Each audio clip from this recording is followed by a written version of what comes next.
যে একটা ট্রেন্ড চলছে, কাউকে কলঙ্কিত করে দাও, চোর বলে দাও, দুর্নীতিগ্রস্ত বলে দাও, ডিম মারো, পুলিশ দিয়ে ভয় দেখাও, এই যে একটা ভয়ঙ্কর, মানে কোনো অভিযোগ প্রমাণের আগে সামাজিকভাবে কলঙ্কিত করার একটা চেষ্টা হচ্ছে, ভয় দেখানো হচ্ছে, ডিম মারা হচ্ছে, মানুষকে আতঙ্কিত করে দেওয়া হচ্ছে, মনের উপর চাপ বাড়িয়ে দেওয়া হচ্ছে।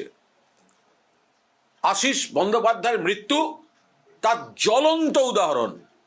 কয়েকদিন আগে সেই ভিডিও প্রকাশ্যে আছে, আপনারা দেখিয়েছেন।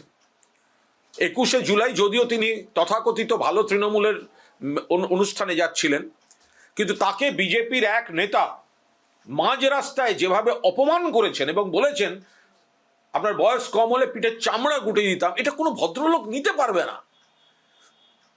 এই ঘটনাটিকেও কিন্তু আত্মহত্যা যদি হয় তার প্ররোচনা হিসেবে ওই বিজেপির গুন্ডাটাকে অ্যারেস্ট করা উচিত।